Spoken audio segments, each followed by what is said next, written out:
which are not print clear नहीं आ रहा था, तो देखते हैं स्कैन कर। तो ये यदि से व्हाट्सएप पर भेजा हुआ था ना, फिर से बच्ची कैसे वॉइस में दिक्कत आ रही है क्या मेरी? उसमें केवल ऊपर ऊपर का थोड़ा अति है, मतलब नीचे तो क्लियर है, केवल ऊपर फॉर्मेट हो तो ठीक है। क्लियर है ना बिल्कुल?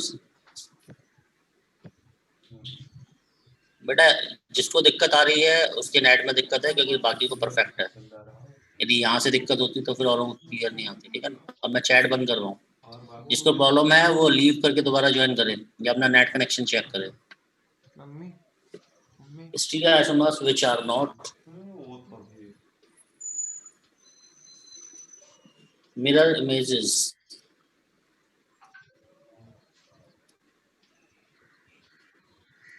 to each other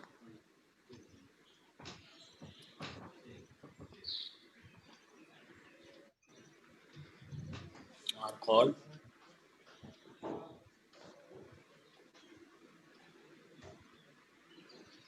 diastereomers। पहली बात तो स्टीरियो आइसोमर्स होने चाहिए। स्टीरियो आइसोमर मतलब जिनका मॉलिक्यूलर फार्मूला और स्ट्रक्चरल फार्मूला क्या हो, सेम हो। दूसरी बात, वो एक दूसरे की मिरर इमेज नहीं होने चाहिए। स्टीरियो आइसोमर हो पर वो मिरर इमेज ना हो तो उनको हम डायस्टेरियोमर्स बोलते हैं। क्लियर? जैसे एग्जांपल ये दो तरह के पढ़ेंगे। एक पढ़ेंगे ज्योमेट्रिकल डायस्टेरियोमर्स,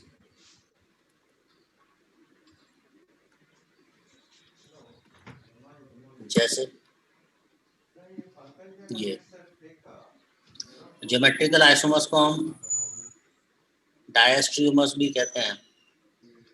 ये देखो, ये दोनों एक दूसरे की मिरर इमेज तो, ये दोनों एक दूसरे के स्टीरियो आइसोमर्स तो हैं, पर क्या ये दोनों एक दूसरे की मिरर इमेज हो सकते हैं? नेवर। एक दूसरे की मिरर इमेजेस नहीं है, तो ये डायस्टेरियोमर्स हैं। तो वो जो ज्योमेट्रिकल आइसोमर शो कर रहे हैं, सिस और ट्रांस जो होते हैं वो डायस्टेरियोमर्स भी होते हैं। चलो यहाँ पे मैं एक और एग्जांपल देता हूँ। बेटा इसको बोलते हैं डेकालेन।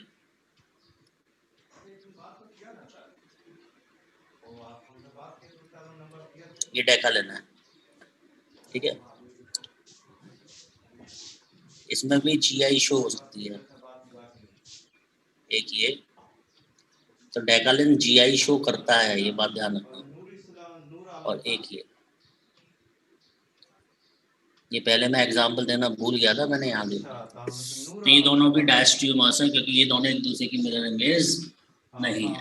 तो जो एक दूसरे की मिरर इमेज नहीं होते बट स्टीरियो आइसोमर होते हैं, तो उसको हम डायस्टेरियोमर्स कहते हैं। ये सिस फॉर्म कहलाती है, ये ट्रांसफॉर्म। ऐसे ही एक और होता है ऑप्टिकल डायस्टेरियोमर्स।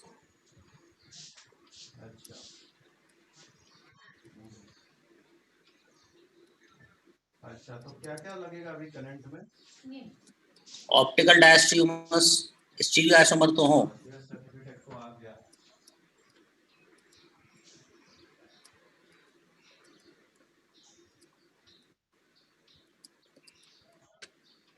बट एक दूसरे की मिरर इमेज ना हो।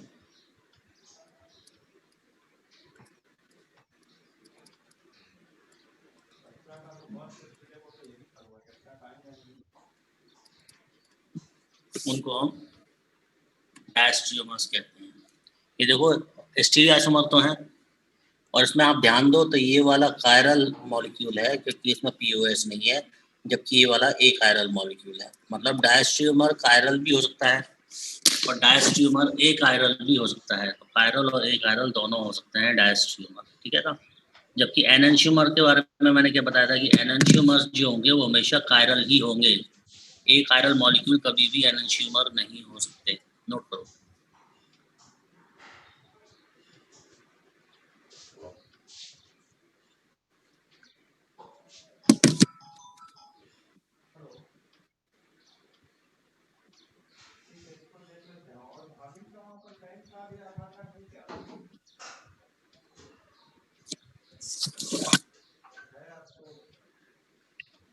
पर डेफिनेशन में बच्चे ये भूल जाते हैं कि हम डायस्टेरियोमर की बात कर रहे हैं, है ना। मतलब बच्चे ये ध्यान रखते हैं कि मिरर इमेजेस ना हो, मिरर इमेजेस ना हो, पर साथ ही साथ वो स्टीरियो आइसोमर भी होने चाहिए, ये बात ध्यान रखना है। हाँ, ये फर्स्ट स्लाइड है।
हो गया? हाँ, गुड मॉर्निंग सर। शंकर राज सर से बात हो रही है क्या? मैं हाँ, ये प्रॉपर्टीज के बाद का है, अकेडमी में एलआई नीरज कुमार हूँ। अगली हेडिंग है। अच्छा, वो पीके शर्मा हमारे भाई थे, कजिन ब्रदर, जो एक्सीडेंट में एक्सपायर किए थे ना। तो मुझे कुछ पेपर हेलो।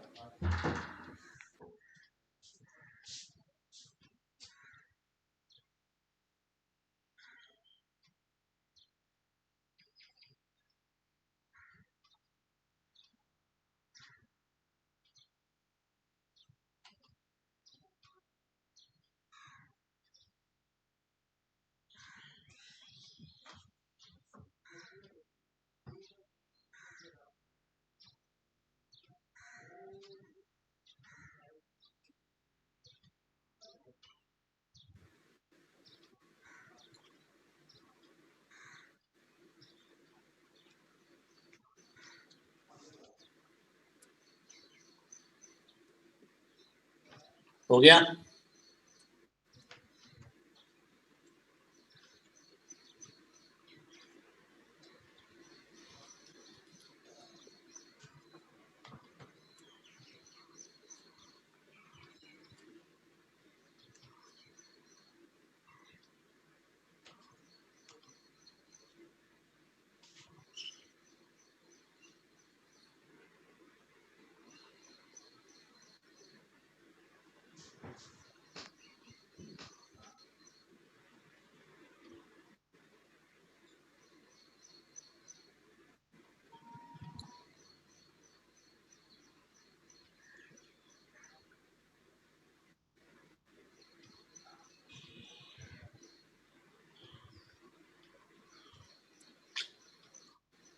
चलो नेक्स्ट वन।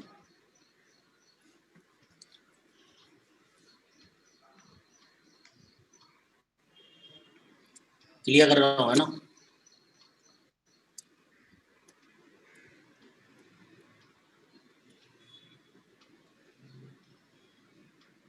प्रॉपर्टीज, अब डायस्ट्रियोमर्स की प्रॉपर्टीज।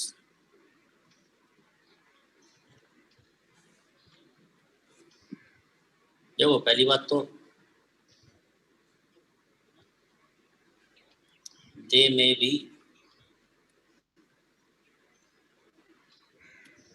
कायरल और एक कायरल, डायस्ट्रियोमर्स कायरल भी हो सकते हैं और एक कायरल भी हो सकते हैं। ऑप्टिकल डायस्ट्रियोमर्स के लिए 2 कायरल सेंटर रिक्वायर्ड होते हैं, ठीक है? एक कायरल सेंटर में डायस्ट्रियोमर नहीं हो सकता, at least 2 chiral centres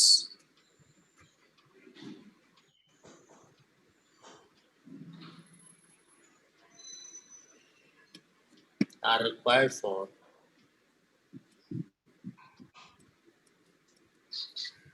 optical diastreamers.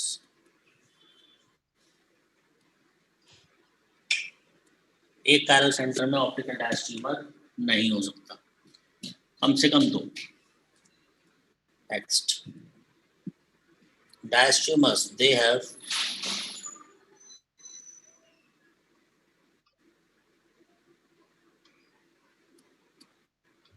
different physical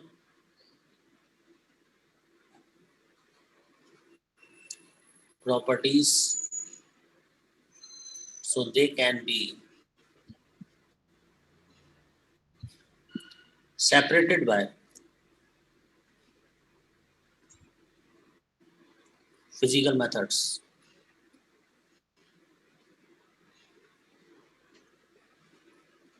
such as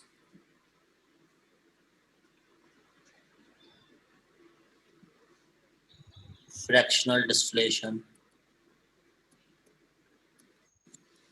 chromatography,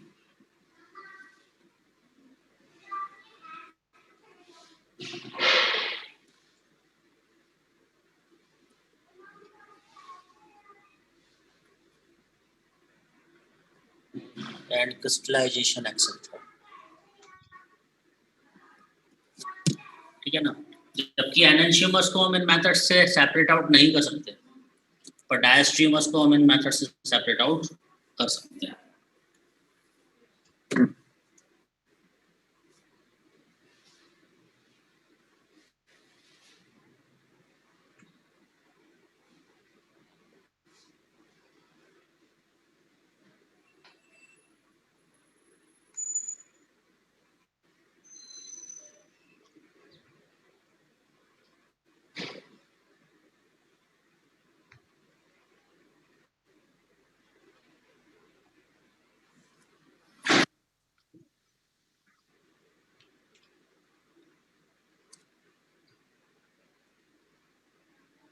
हो जाए तो बता दीजिएगा.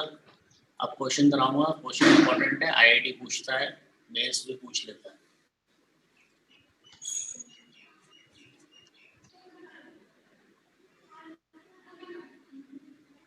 अब क्वेश्चंस पे ध्यान देना. तो एनेंशियमर्स वो स्टीरियोआइसोमर्स होते हैं जो एक दूसरे की मिरर इमेज होते हैं, और डायस्ट्रीमर्स वो होते हैं जो स्टीरियोआइसोमर्स तो होते हैं पर एक दूसरे की मिरर इमेज नहीं होते. अब क्वेश्चन देखो. Identify relation.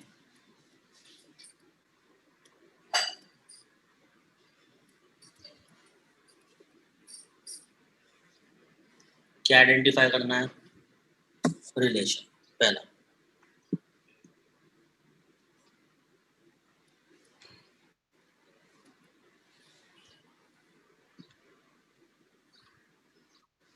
ये पहला कंपाउंड है.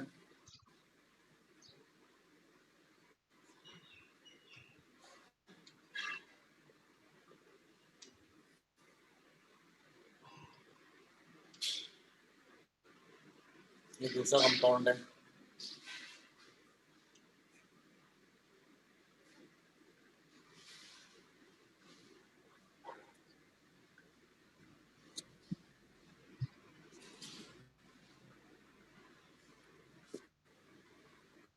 भाई बैक पेज ग्रुप पे डाल दो जरा.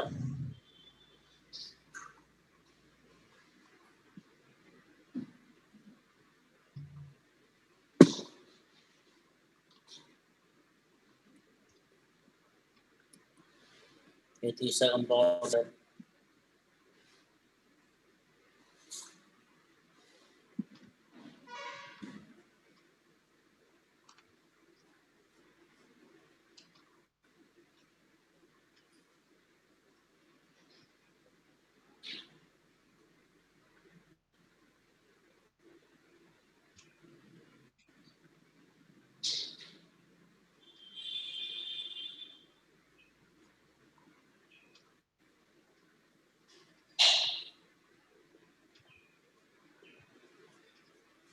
ये पांचवा कंपाउंड. इन पांचों में रिलेशन बताना है.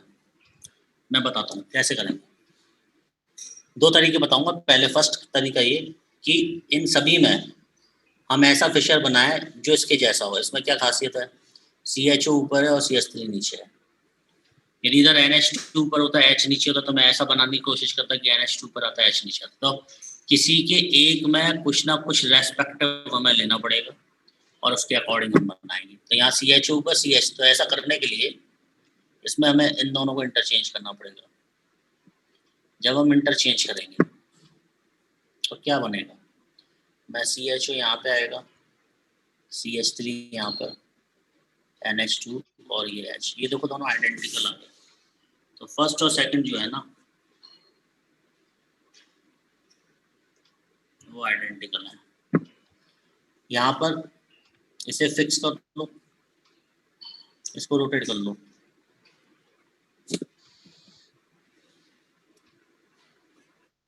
CHO ऊपर, CH3 नीचे, NH2 और H फिक्स। यहाँ देखो तो NH2 एक दूसरे की मिरर इमेज है, फर्स्ट और सेकंड एक दूसरे की मिरर इमेज है, फर्स्ट और थर्ड। तो ये एनंशियोमर है। फोर्थ वाले को पहले तो हमें फिशर बनाओ। H ऊपर है, CHO इधर है, सॉरी CHO नीचे है, इधर आएगा CH3, इधर आएगा NH2। इसको फिक्स कर रखो, ये इधर क्या बनेगा, CHO H, क्या लगता है फर्स्ट एंड फोर्थ एनंशियोमर।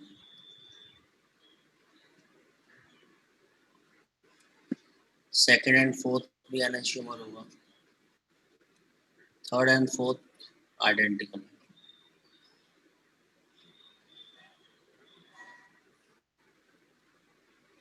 ठीक है, हमने इसको कन्वर्ट किया, H ऊपर, NH2 नीचे, इधर CH3, इधर CHO।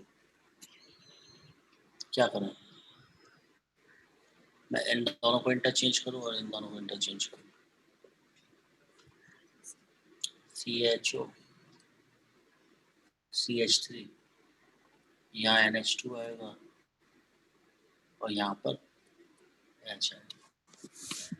तो ये फर्स्ट जैसा ही है, फर्स्ट एंड फिफ्थ आइडेंटिकल। देखो इसमें एक ही कायरल सेंटर है, एक कायरल सेंटर है, तो डायस्ट्रियोमर होने की कोई चांसेस नहीं है। तो यहाँ पर डायस्ट्रियोमर वर्ड नहीं आएगा, क्योंकि डायस्ट्रियोमर होने के लिए कम से कम कितने कायरल सेंटर्स रिक्वायर्ड है, 2। इसलिए इसमें कहीं भी आपको डायस्ट्रियोमर देखने को नहीं मिलेगा। तो एक तरीका, इसमें CHO और CH3 नीचे है, इसके अकॉर्डिंग बनाओ और कंपेयर कर लो कि आइडेंटिकल है या मिरर इमेज है। दूसरा तरीका कॉन्फ़िगरेशन से करेंगे, ये 1 हो गया, ये 2 हो गया, ये 3 हो गया, 1 2 3 ये आ रहा है S, इसका कॉन्फ़िगरेशन आएगा R। यदि ये R आएगा तो डेफिनेटली ये भी R आएगा, ये S आएगा, ये S आएगा, ये R आएगा। ठीक है, यदि R है और R है, यदि कॉन्फ़िगरेशन सेम है इसका मतलब ये आइडेंटिकल है, कॉन्फ़िगरेशन अपोजिट है तो इसका मतलब ये एनंशियोमर है। कॉन्फ़िगरेशन सेम है तो आइडेंटिकल, अपोजिट है तो एनंशियोमर। ठीक है, नोट करो।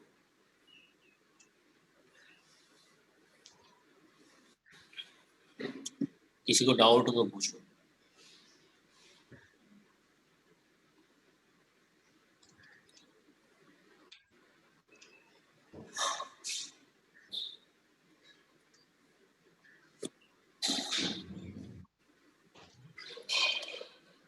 जिसको कॉन्फ़िगरेशन ढंग से निकालना आता है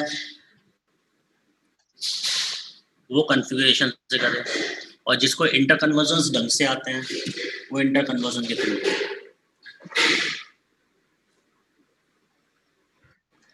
सेकंड और थर्ड भी एनंशियोमर होगा, जो फर्स्ट का थर्ड के साथ रिलेशन होगा वही सेकंड का थर्ड के साथ रिलेशन होगा।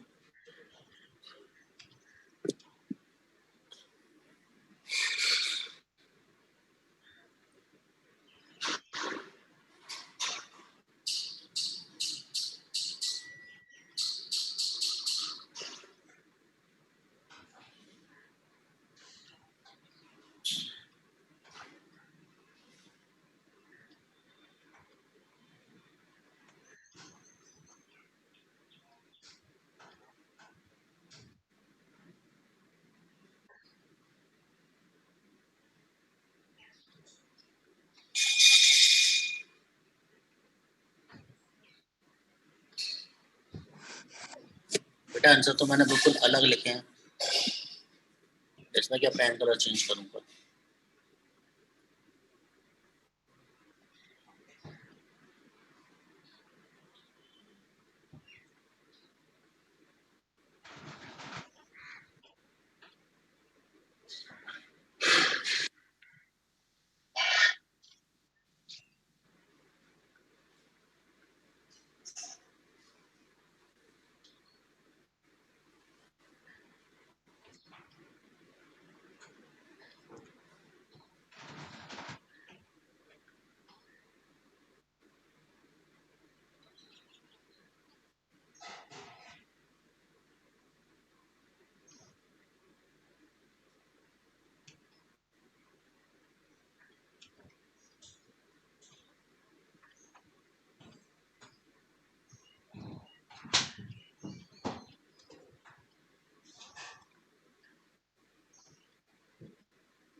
सेम कन्फिगरेशन और डेफिनेटली आइडेंटिकल ही होगा।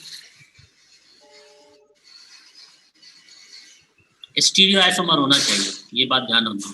ऐसा नहीं कि यहाँ पे OH आ जाए और एक में NH2 रहता तो तुम उसको सेम बोले आओ। स्ट्रक्चरल फॉर्मूला सेम होगा तभी सेम स्टीरियो और सेम कन्फिगरेशन पे वो आइडेंटिकल होगा, अदरवाइज आइडेंटिकल नहीं होगा। चलो भाई नेक्स्ट वन नोट हो गया।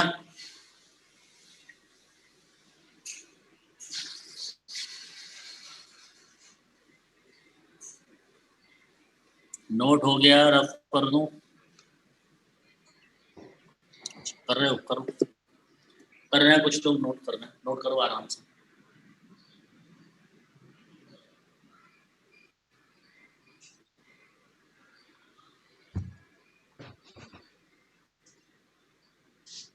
देखो इंटर कन्वर्जन और कन्फिगरेशन दोनों का यूज है, इसलिए मैंने इंटर कन्वर्जन वगैरह बेसिक्स बहुत प्यार से समझाए थे।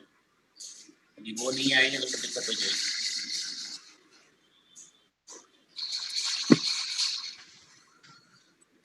बेटा अब नहीं आ सकती प्रीवियस स्लाइड। नेक्स्ट वन, अगला क्वेश्चन।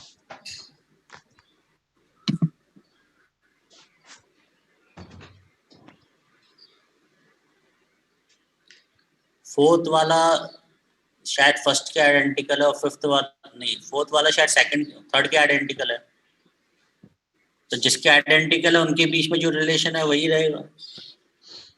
अब मैंने रफ कर दिया, मुझे पता नहीं मैंने क्या लिखा था, फोर्थ वही है। अगला क्वेश्चन देखो, वही क्वेश्चन है आइडेंटिफाई रिलेशन। यहाँ पे मैं 2 पैरो सेंटर ले रहा हूँ।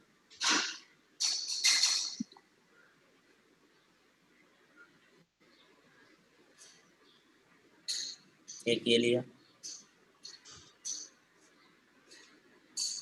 ये फर्स्ट है,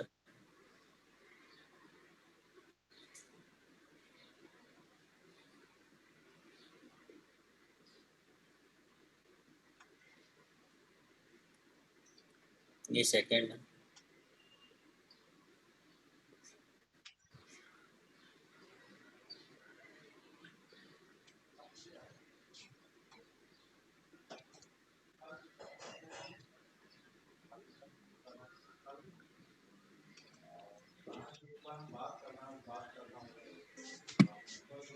आपका मुझे एक क्यों हो रहा है?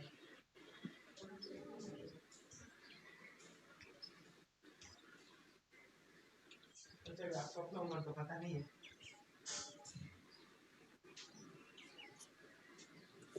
ये सही में नहीं फोर्थ पता आपको? महीना पता चल गया है, दिन पता चल गया है, खाली साल पता चलता तो महीना दिन क्या? महीना दिन क्या? ना अप्रैल। ये फिफ्थ। ध्यान देना, इसे भी मैं ही बताता हूँ।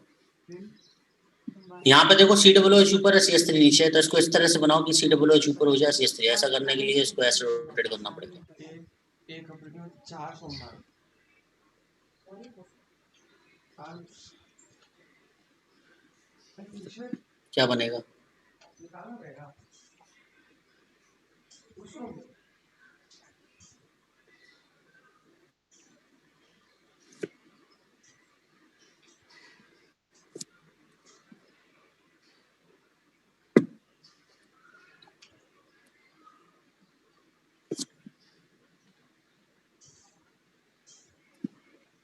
ठीक है, ऐसा करने से देखो नीचे वाला कायरल सेंटर तो सेम आया, ऊपर वाला कायरल सेंटर डिफरेंट आया। यदि एक कायरल सेंटर सेम और एक कायरल सेंटर डिफरेंट, तो डेफिनेटली वो डायस्ट्रीमर होंगे। तो फर्स्ट और सेकंड जो होगा ना, वो डायस्ट्रीमर होगा, एक सेम और एक डिफरेंट, क्योंकि ना तो ये आइडेंटिकल है ना ये मिरर इमेज है, ये क्या है? डायस्ट्रीमर्स। इसमें क्या करना पड़ेगा? मैं ये ऐसे और ये ऐसे, क्या बनेगा?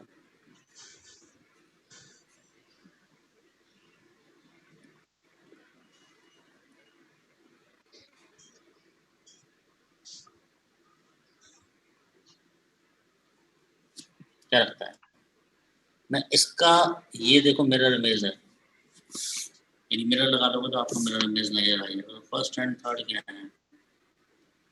एनहांसमेंट, ठीक है। Second and third डायस्ट्रीमर।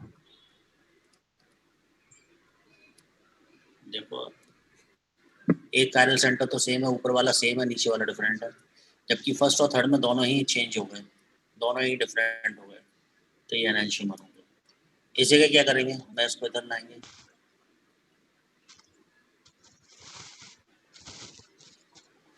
क्या बनेगा? CH3 ऊपर, BRH, COOH, CLH। पर अभी भी हमें चेंज करना पड़ेगा क्योंकि हमें COOH ऊपर लेके जाना है, तो 180 पर रोटेट करेंगे।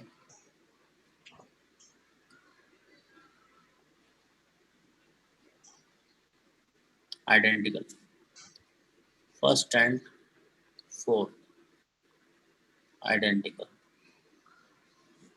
तो जो फर्स्ट का रिलेशन सेकंड के साथ है वही फोर्थ का रिलेशन सेकंड के साथ होगा, वही फोर्थ का रिलेशन थर्ड के साथ होगा, तो हो जाएगा। ठीक है, यहाँ पे यदि हम देखें तो जिस कार, ध्यान से देखना भाई, दोबारा नहीं बोलूंगा इसलिए ध्यान दे लेना। जिस कार्बन पर CH3 और H है उस कार्बन पे यहाँ पे Cl है, जबकि यहाँ पे जिस कार्बन पर CH3 और H है उस पर यहाँ पे क्या है? Br। उल्टा हो गया, Cl और Br की पोजीशन क्या हो गई है? चेंज हो गई है। यहाँ जिस कार्बन पर COOH और H है उसके वहाँ Cl है, जबकि यहाँ पर Br है, तो position of Cl and Br क्या हो चुकी है? चेंज। तो फर्स्ट एंड फिफ्थ जो है ये पोजीशन आइसोमर है, या तो पोजीशन आइसोमर ऑप्शन में होगा या स्ट्रक्चरल आइसोमर ऑप्शन में होगा, तो ये स्ट्रक्चरल आइसोमर है। तो फिफ्थ वाला जो है वो सभी के साथ क्या है? स्ट्रक्चरल आइसोमर है। सेकंड और फिफ्थ भी पोजीशन आइसोमर है, थर्ड एंड फिफ्थ भी पोजीशन आइसोमर है, फोर्थ एंड फिफ्थ भी पोजीशन आइसोमर है। ये एक तरीका, ये हमने रूट इंटरचेंज करके किया। अब कॉन्फ़िगरेशन देखो, ये फर्स्ट, ये सेकंड, ये थर्ड, ये एस हो जाएगा। हाँ हमारी ऑफिस में ये फर्स्ट, ये सेकंड, ये थर्ड। नहीं फुट प्लेटिंग हमारी ये आर हो कब जाएगा। से 2014 से मैं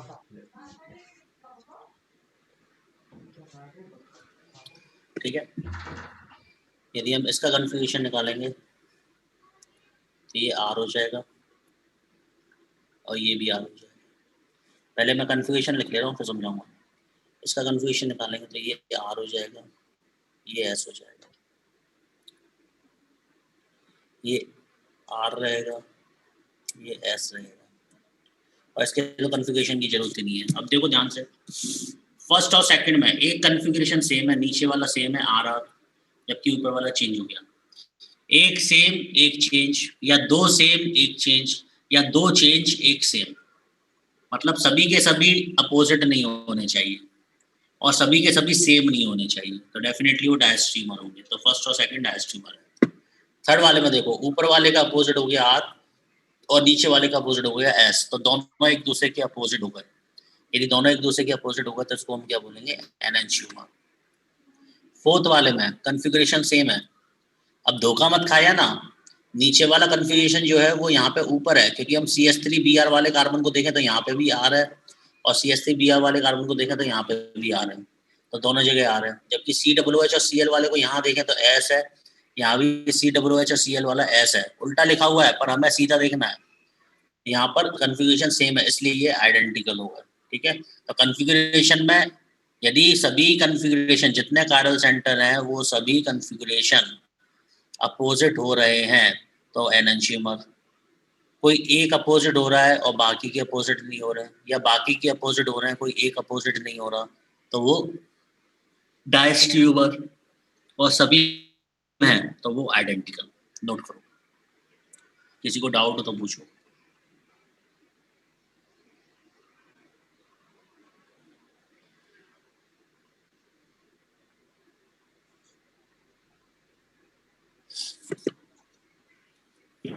हेलो सर। हाँ, थर्ड और फोर्थ सर बोलना एंसोमर होंगे ना?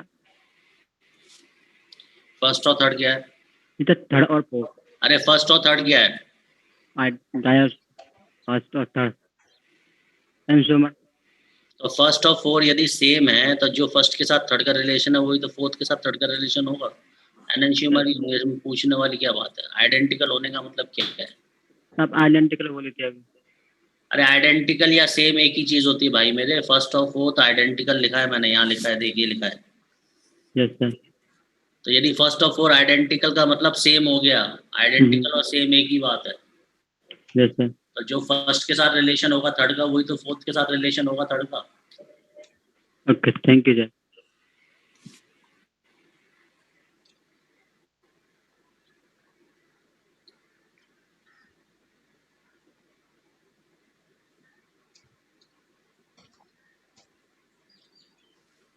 वन और फाइव स्टीरियो आइसोमर ही नहीं है, क्योंकि यहाँ पोजीशन ऑफ Cl और पोजीशन ऑफ Br चेंज हो रही है।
नोट हो जाए तो बता देना भाई।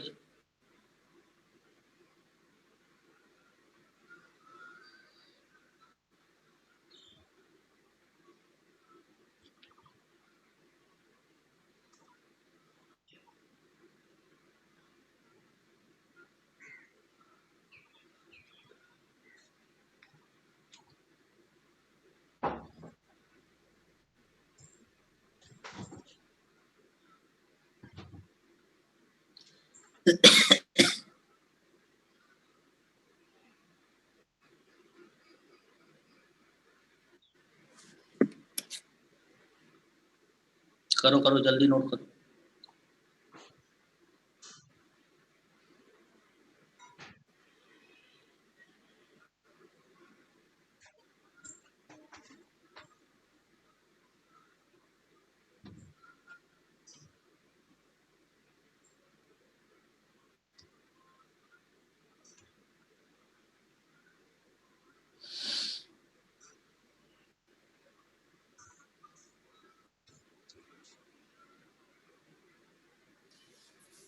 चलो नेक्स्ट वन। अब नेक्स्ट क्वेश्चन मैं आप लोगों के लिए लिख रहा हूँ, आप लोग करेंगे, ठीक है? सर फिफ्थ स्ट्रक्चर में आप करेक्ट फेसर क्यों नहीं बना रहे हैं? बना ले, क्या फर्क पड़ेगा उससे? जब पोजीशन आइसोमर है तो हम एनंशियोमर डायस्ट्रोमर बोल ही नहीं सकते, तो क्या बना के क्या करूंगा? बना ले भाई।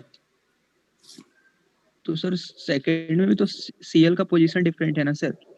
अरे नालायक, इस कार्बन पे क्या लगा हुआ है? कहाँ पे सर? ये वाला एच और सीएल और COOH। इधर क्या लगा हुआ है? BR और H। तो जिस कार्बन पे COOH है उस पर BR है या नहीं है? यहाँ सेकंड वाले में सर। अरे ये रेड पेन नहीं दिख रहा तेरे को अब? हाँ सर। और यहाँ पे जिस कार्बन पर COOH है उसके पास क्या है? CL है। पोजीशन ऑफ Cl चेंज नहीं है अब। यहाँ पे जिसके पास COOH है उसके पास क्या है? यहाँ पे BR है सर और यहाँ पे CL यहाँ है। पे देख, यहाँ पे पेन चला रहा हूँ मैं, दिख नहीं रहा तेरे को? Yes sir. क्या है ये? CL। यहाँ पे क्या है? CL। यहाँ पे क्या है? CL। यहाँ पे क्या है? CL। यहाँ पे क्या है? BR। ओके तो सर। BR की पोजीशन चेंज हुई या नहीं हुई? हाँ सर। स्ट्रक्चरल आइसोमरिज्म नहीं पढ़ा है क्या? पढ़े हैं सर। फिर पोजीशन नहीं पहचान पा रहे हो? नाम निकाल लो सबके, IUPAC नेमिंग चेंज हो जाएगा फिफ्थ वाले का बाकियों से। बाकियों का IUPAC नेम सेम आएगा, इसका चेंज हो जाएगा। चलो भाई नेक्स्ट, अगला करना है आप लोगों को। आप लोगों के लिए है, मैं लास्ट में बताऊंगा।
करो भाई।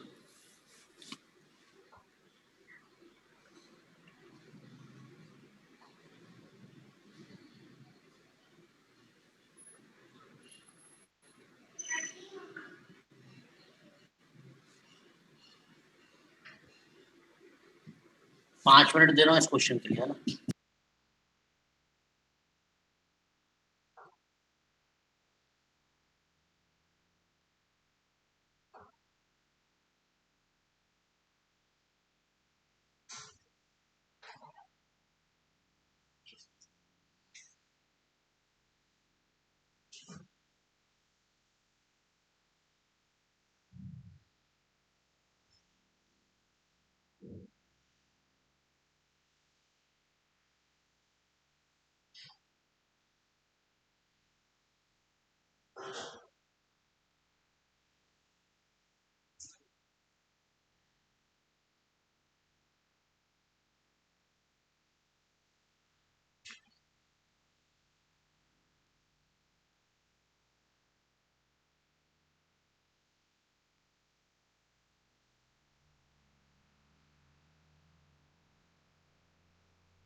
चलो भाई डिस्कस कर रहा हूँ, हो गए होंगे ट्राई, काफी टाइम है।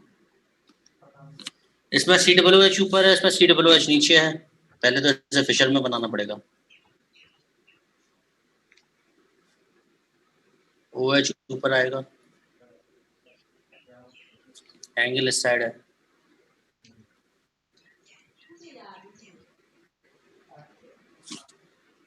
इसमें एंगल इस साइड है, तो H इधर आएगा, NH2 इधर आएगा। रोटेट करना पड़ेगा।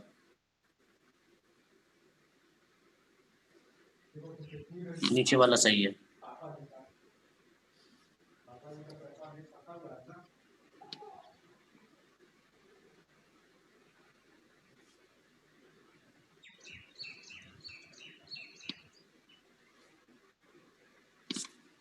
एनेंशियम यहाँ पर, OH ऊपर है, आगे वाला ऊपर है तो ऊपर जाएगा।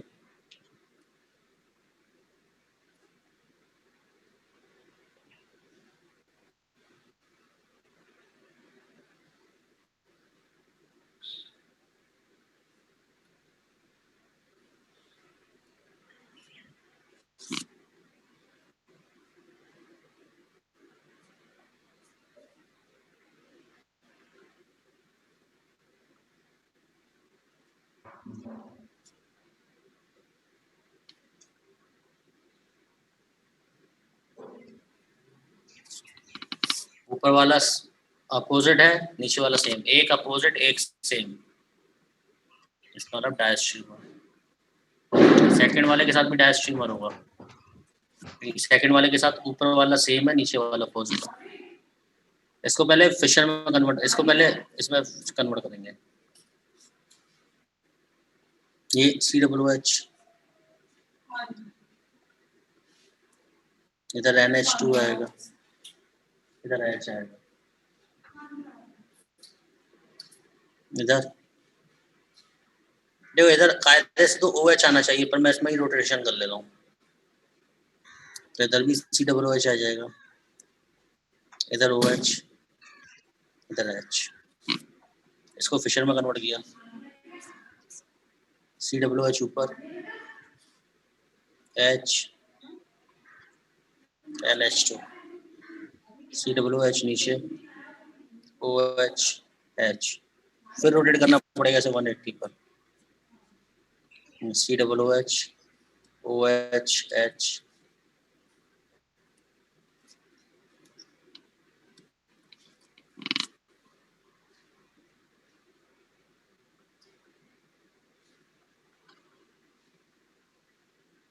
क्या रहे हैं, फर्स्ट के साथ तो डायस्ट्रीमर आ रहा है, फर्स्ट एंड फोर्थ डायस्ट्रीमर। सेकंड के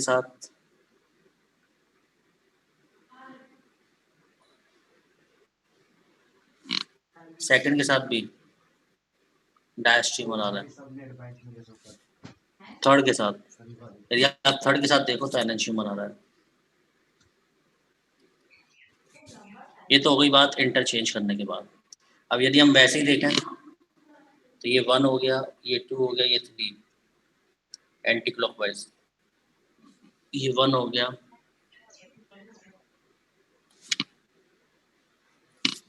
ये R, ये S, तो ये ऊपर वाला जो आएगा वो आएगा S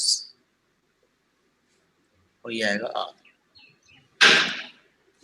इधर ये वाला जो आएगा ऊपर वाला, ये आएगा S, ये आएगा S, और इस जगह ये आएगा R और ये आएगा। कन्फिग्रेशन में देखो, ये R का S हो गया, ये S का R हो गया, दोनों अपोजिट हो गए तो एनेंशियमर हो गया। इधर नीचे वाला सेम है, ऊपर वाला डिफरेंट है तो डायस्ट्रीमर हो गया।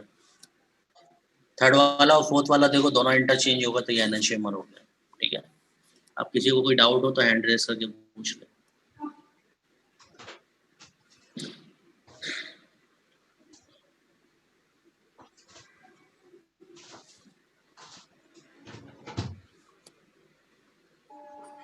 डीएल नेमिंग से नहीं देख सकते।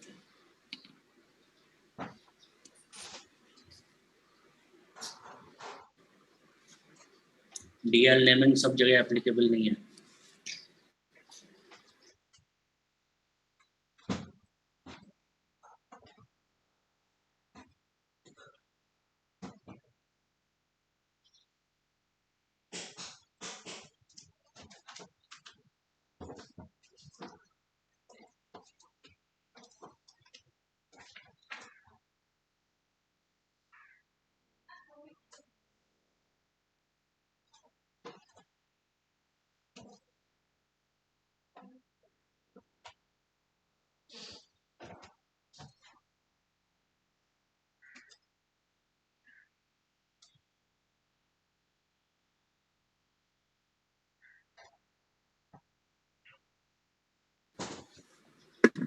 कोई दिक्कत, किसी को कोई डाउट?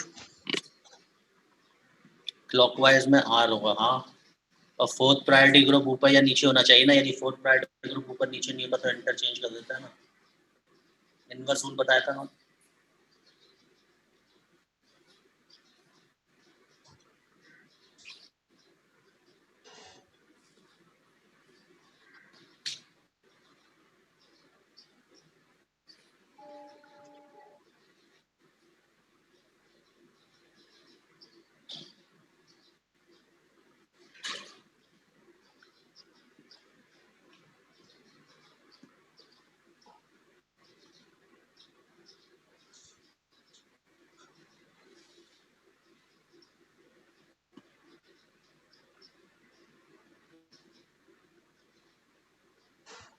बेटा हो गया,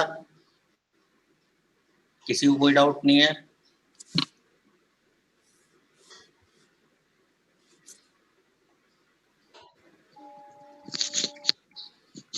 सर फोर्थ वाले में जो थर्ड स्ट्रक्चर है उसको थर्ड वाले से कंपेयर करने पर तो ये इनएंटियोमर्स तो नहीं आ रहा है ना। इसको और इसको कंपेयर कर रहा है तो एनएनशियोमर नहीं आ रहा है। तो सर ऊपर वाले से नहीं कंपेयर करके नीचे वाला क्यों करना है? अरे यार अकल से पैदल है। यहाँ क्या ऊपर है OH और यहाँ पे क्या ऊपर है? NH2 एक जैसा बनाएगा या नहीं बनाएगा पहले इंटर कन्वर्ट करके? यहाँ पे यदि OH ऊपर है तो इसमें भी तो OH ऊपर करना पड़ेगा ना। ऐसे तो 180 पर रोटेट किया हमने, 180 पे क्यों रोटेट किया? Yes sir. और सर इसमें चौथे वाले में पहले ही आपने इंटर कन्वर्जन कर दिया। यहाँ पे हम पहले फिशर में कन्वर्ट करके उसके बाद नहीं कर सकते हैं? करो, मैंने तो एक स्टेप अपनी कम कर दी है, तुम वैसे करना चाहो करो, एक स्टेप में पड़ जाएगा।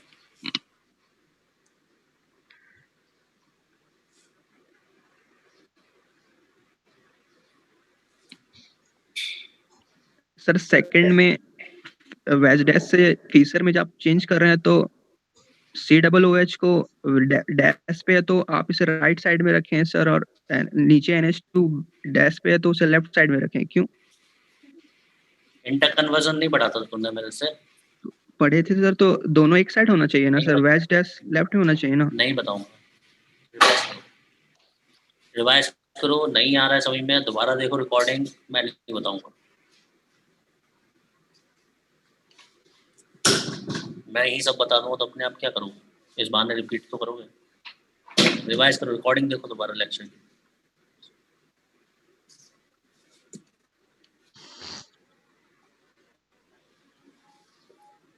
चलो भाई नेक्स्ट, रफ कर रहा हूँ, रफ कर दूं, कोई रह तो नहीं रहा?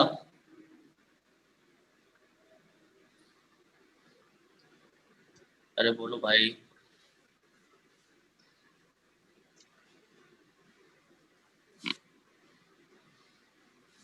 तो ये आपका एनएनशियोमर डायस्ट्रीमर पहचानने का तरीका हो गया। नेक्स्ट हेडिंग, इस पर क्वेश्चन आते हैं, ये बात ध्यान रखना।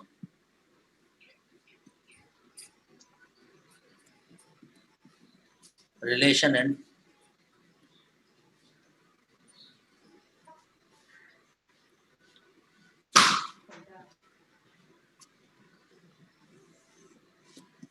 स्टीरियासमस।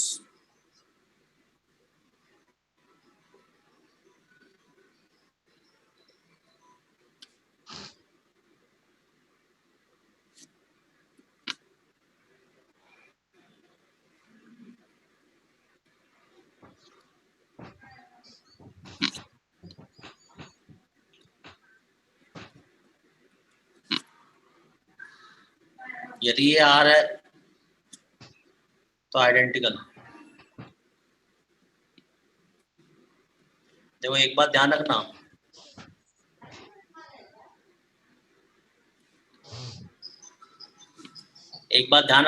ये स्टीरियो आइसोमर होने चाहिए। यदि एक ही कन्फिगरेशन और दोनों सेम है तो डेफिनेटली आइडेंटिकल, एक ही कंपाउंड है वो। यदि अपोजिट हो जाएगा तो एनेंशियोमर हो जाएगा।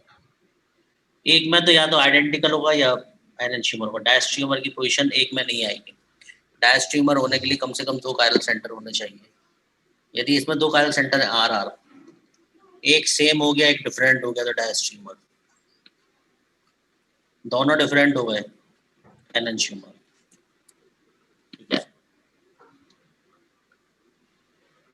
3 कायरल सेंटर हैं, तीनों आर, 2 डिफरेंट हो गए एक सेम हो गया तो डेफिनेटली डायस्ट्रियोमर, तीनों डिफरेंट हो गए तो एनेंशियोमर। एनेंशियोमर होने के लिए तीनों डिफरेंट होने चाहिए। एक बात ध्यान रखो, यदि सभी के सभी अपोजिट हो रहे हैं तो एनेंशियोमर, यदि सभी के सभी सेम है तो आइडेंटिकल। इसको छोड़ के कोई और कंडीशन है तो डायस्ट्रीमर। 2 सेम एक चेंज, 2 चेंज एक सेम, है ना।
कोई परेशानी है किसी को?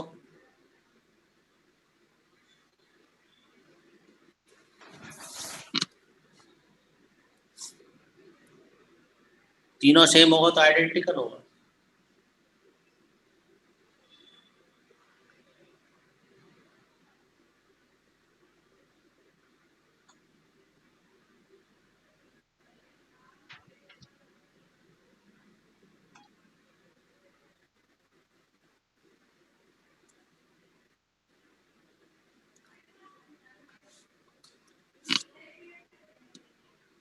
चलो भाई नेक्स्ट वन।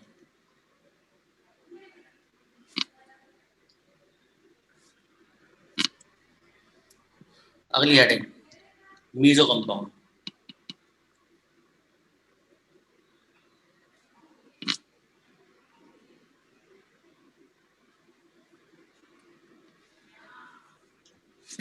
ध्यान दो,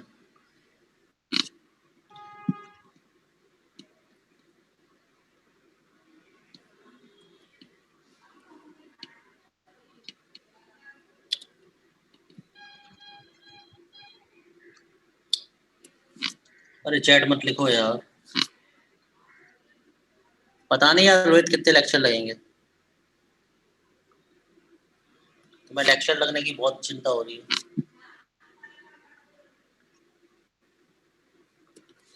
एक iron compound having at least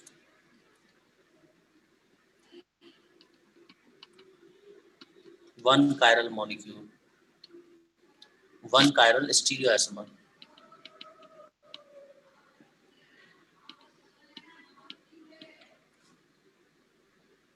is called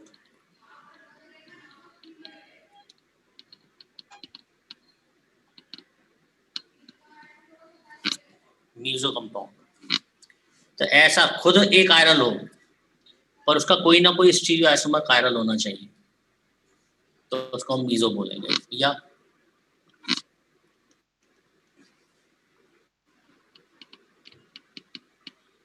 ये एक कायरल है ना,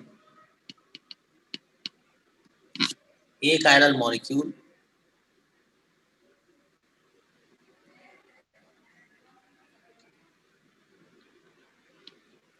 having at least one chiral atom, that is POS and COS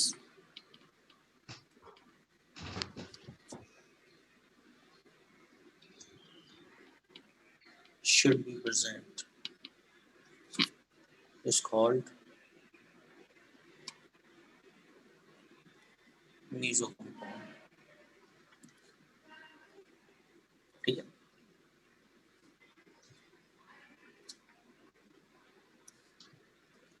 तो एक कायरल मॉलिक्यूल जिसके पास एक कायरल एटम हो। अब देखो, यदि कायरल एटम है उसके बाद भी यदि कोई मॉलिक्यूल एक कायरल है, इसका मतलब ऐसा तभी हो सकता है जब उसके पास POS या COS में से कुछ हो।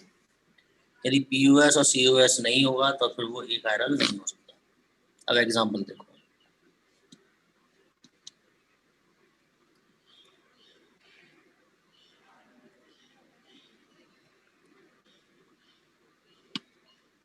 ये पहली बात तो एक कायरल है। क्यों? POS इसके पास, इसलिए ये मीजो है। मीजो क्या है? खुद एक कायरल है जबकि इसके पास दो दो कायरल सेंटर हैं। हमारी कंडीशन क्या है? कम से कम एक कायरल सेंटर होना चाहिए और POS या COS प्रेजेंट होना चाहिए जिससे कि वो खुद एक कायरल हो जाए। अब ये तो सेकंड डेफिनेशन हुई, फर्स्ट को एक्सप्लेन करता हूँ। ये खुद एक कायरल है, इसका ये स्टीरियो आइसोमर होगा।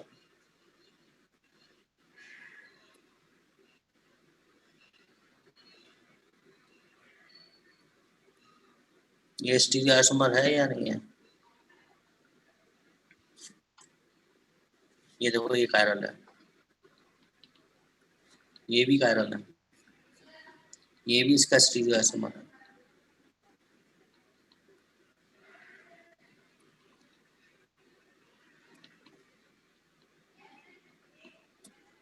ये दोनों स्टीरियो आइसोमर हैं, तो कम से कम एक स्टीरियो आइसोमर क्या होना चाहिए? कायरल।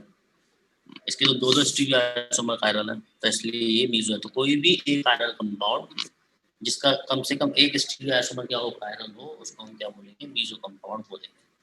ठीक है। दूसरी बात देखो, यदि हम कन्फिगरेशन निकालें ना तो ऊपर वाले का कन्फिगरेशन क्या आएगा? ये 1 हो गया, ये 2 हो गया, ये 3 हो गया, एंटी क्लॉकवाइज ये R आएगा, तो डेफिनेटली ये ऐसा आएगा। अब ऊपर वाला देखो, ऊपर और नीचे की वैलेंसी तो सेम है। ऊपर यदि PPL को राइट में रोटेट करेगा तो नीचे वाला PPL को लेफ्ट में रोटेट करेगा। दोनों की कन्फिगरेशन अलग अलग है और दोनों की वैल्यू सेम होगी। ऊपर वाला यदि 10 डिग्री राइट में करेगा तो नीचे वाला 10 डिग्री लेफ्ट में करेगा। ऐसा क्यों बोला? क्योंकि वैलेंसी भी सेम है। तो PPL आया, ऊपर वाले ने इसको राइट में रोटेट किया 10 डिग्री और नीचे वाले ने इसको 10 डिग्री लेफ्ट में रोटेट कर दिया, तो ये एक दूसरे की रोटेशन को क्या कर लेंगे? कैंसिल आउट कर देंगे।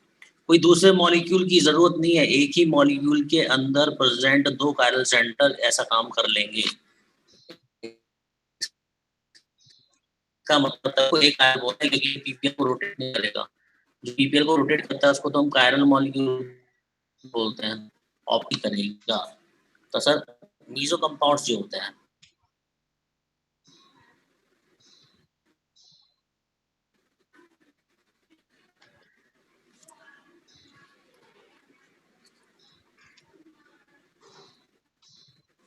are optical inactive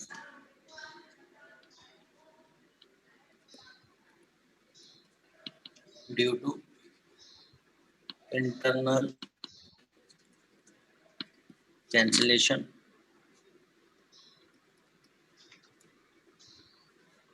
or internal compensation. तो मीजो कंपाउंड्स जो होते हैं ये ऑप्टिकल इनएक्टिव होता है। इंटरनल वर्ड क्यों लगाया? क्योंकि एक ही मॉलिक्यूल में प्रेजेंट, सेम मॉलिक्यूल में प्रेजेंट इंटरनली एक दूसरे रोटेशन को क्या कर रहे हैं, कैंसिल आउट कर रहे हैं, इसलिए मैंने यहाँ पर इंटरनल वर्ड लगाया है। ठीक है, अगला point, mirror image.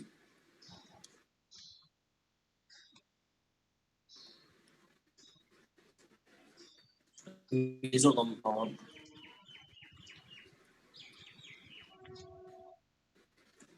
Is identical. हम मीजो की कभी भी मिरर इमेज फॉर्म नहीं करेंगे। देखो छोटा छोटा लिखा हूं, ध्यान से देखना, मैंने ये लिखा, इसकी मिरर इमेज बनाएंगे। अब धोखा मत खा जाना, ये दोनों एनंशियोमर नहीं है, ये दोनों आइडेंटिकल कंपाउंड है। यदि मैं इस वाले फिशर को 180 पर रोटेट करूं, देखो पता है कि यदि मैं फिशर को 180 पर रोटेट करता हूं तो कंपाउंड चेंज नहीं होता। यदि हम इस वाले फिशर को 180 पर रोटेट करें तो क्या सेम आ जाएगा ना, आइडेंटिकल आ जाएगा ना। ये दोनों आइडेंटिकल हैं, तो हम इसकी कभी भी मिरर इमेज फॉर्म नहीं करते हैं। मीजो की मिरर इमेज हम कभी भी नहीं बनाएंगे। ठीक है ना, नोट करो।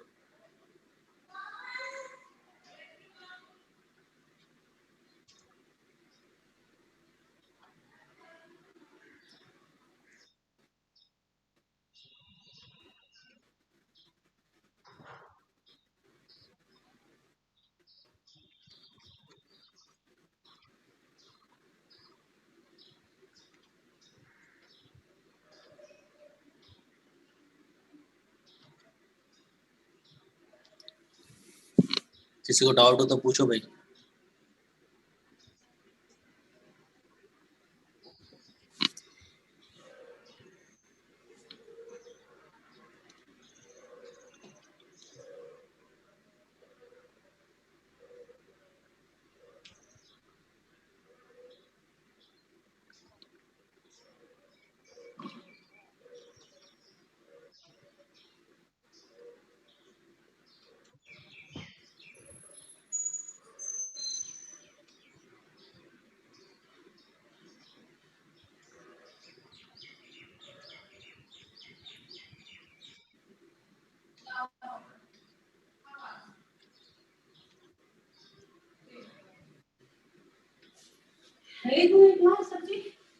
चल रही है।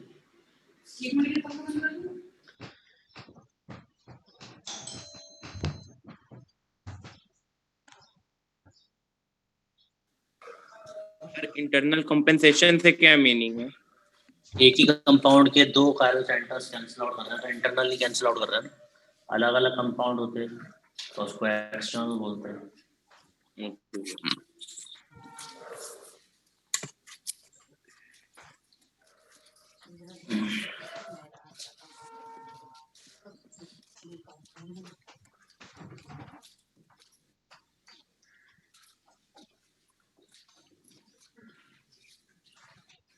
सर अगर मीजो में मिरर नहीं बना सकते हैं तो ऐसे तो हमें हर क्वेश्चन में मीजो चेक करना पड़ेगा।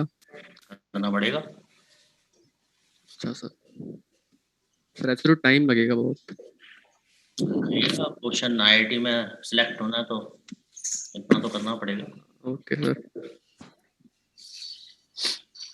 चलो भाई रफ कर रहा हूँ, हो गया नोट सबका?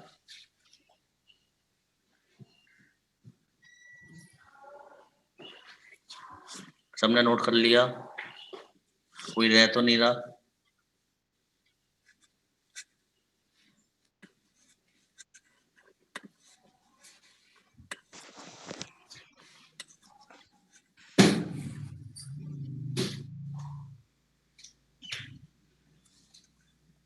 नेक्स्ट,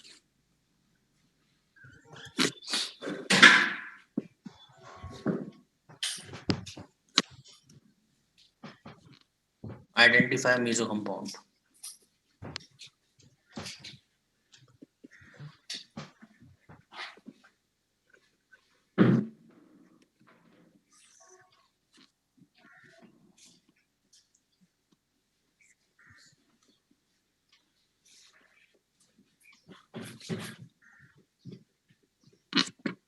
करो भाई, कम से कम एक कायरल सेंटर होना चाहिए। POS या COS में से कुछ प्रेजेंट होना चाहिए।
बोल देते नहीं बात करते नहीं, प्रॉब्लम नहीं पक्का। सुनो नाश्ता ला रही बेटा।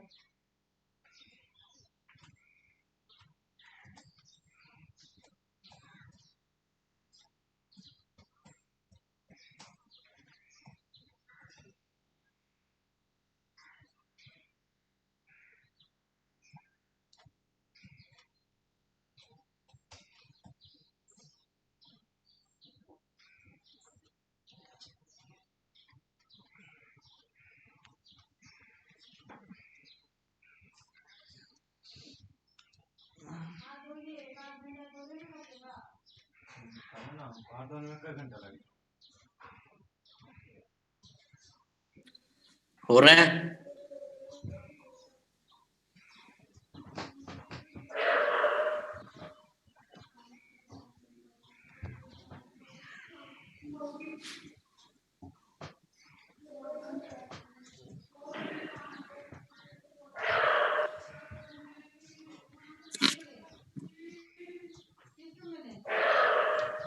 इसमें प्रियांशु नाश्ता कहाँ करना है? क्या है नाश्ते में? रोटी नहीं खाऊंगा। ये क्या बात हुई? डेली थोड़े बनाते हैं, साल में अब आप हर तीसरा दूसरा कल परसों भी बनाए थे, कहाँ बनाए थे सर? कल क्या खाया था पहले आप ये बताइए। बस रिकॉर्डिंग हो रहा है, कुछ नहीं है, मैं बोलूँ तो रिकॉर्डिंग का हल्ला कर दो, जैसे कैन आई डिस्कस? क्या निकालूं तो निकालूं तो निकाल। मम्मी मम्मी कल पूरी परसों भी रोटी, पिछले दिन भी रोटी, 3 दिन से मैं नहीं खाई। पहला वाला तो मीजो हो नहीं सकता, फर्स्ट वाले का तो मीजो होना पॉसिबल ही नहीं है, क्योंकि एक कायरल सेंटर होगा तो उसमें पीओएस और सीओएस एब्सेंट होगा ही होगा। यहाँ पर चालू 2 कायरल सेंटर है, मीजो होगा, ये मीजो नहीं होगा, क्योंकि इसमें ना तो पीओएस होगा और ना ही इसमें सीओएस होगा। इन 3 एग्जाम्पल में किसी को कोई डाउट है?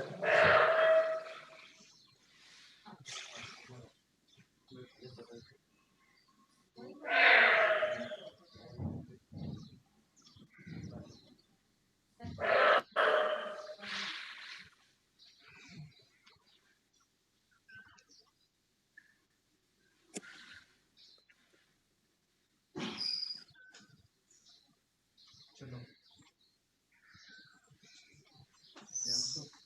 एक सेकंड उस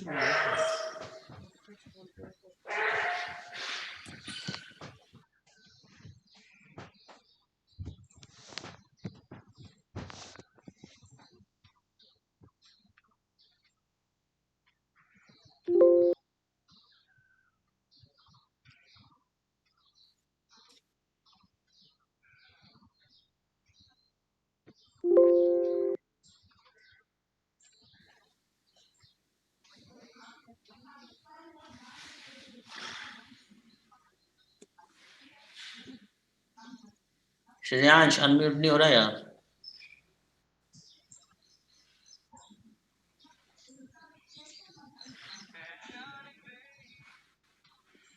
चलो नेक्स्ट वन।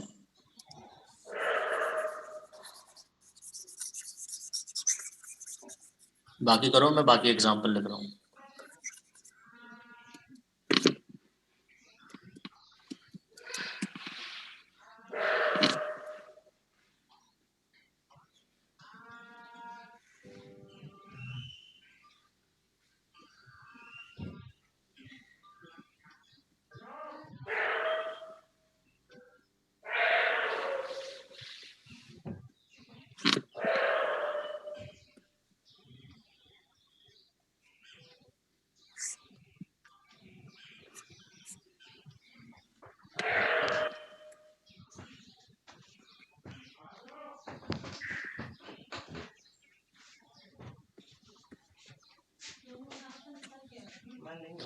चलो भाई डिस्कस कर रहा हूँ मैं।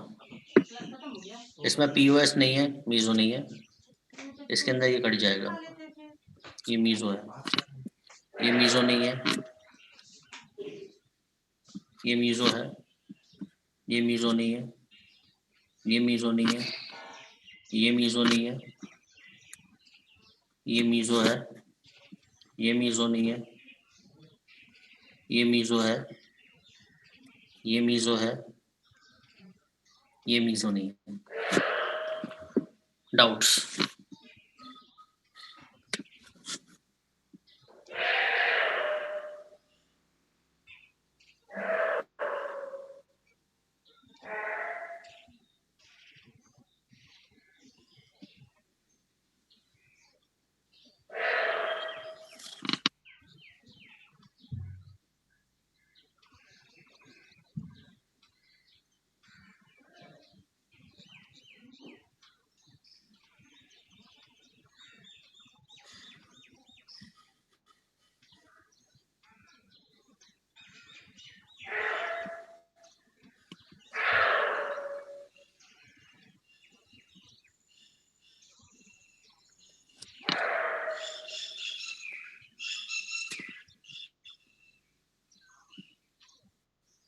डाउट्स?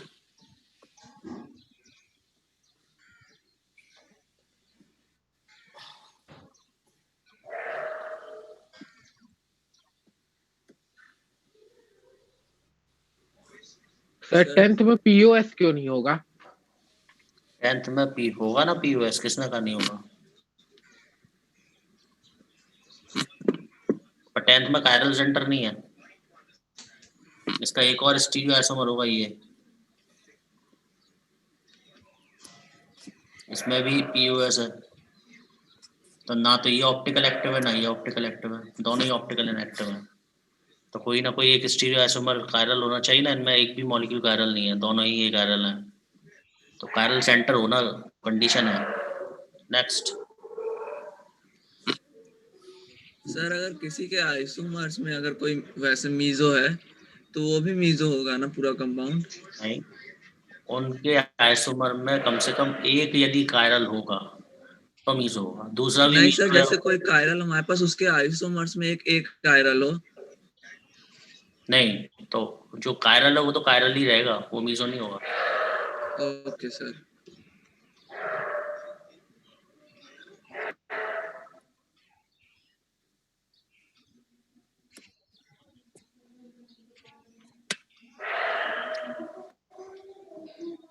हो गया, चलो टाइम हो गया। एक्सरसाइज 1 पार्ट 1 2 सेक्शन एफ तक हो जाएगा। क्वेश्चन साथ के साथ जरूर करते चलें, मैं एक साथ डिस्कस करूंगा, आप लोग बनाते चले, अपने डाउट्स एक जगह लिखते चलें। Exercise 1 part 1 part 2 section F यहाँ तक हो जाएगा।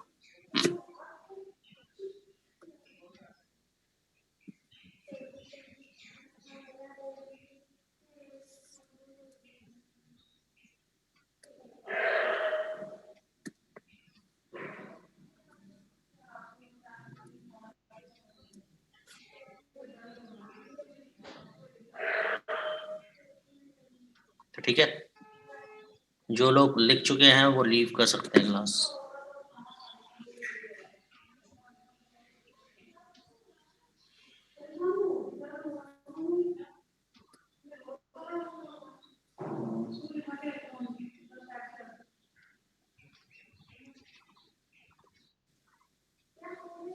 तो 15 नंबर मीजो क्यों नहीं होगा?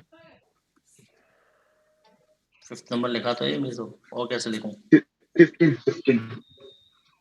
15 में पीओएस सीओएस कहाँ है? Okay sir. 13 में सीओएस है।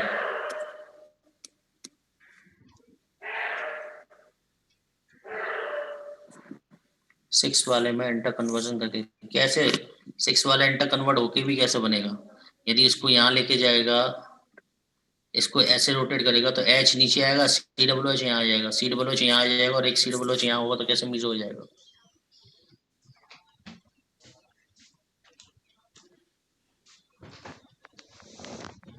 एट्थ में क्यों नहीं हुआ?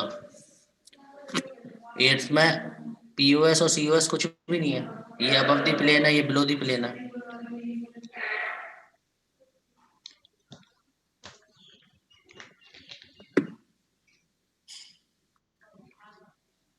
ठीक है, चलो भाई, गुड बाय।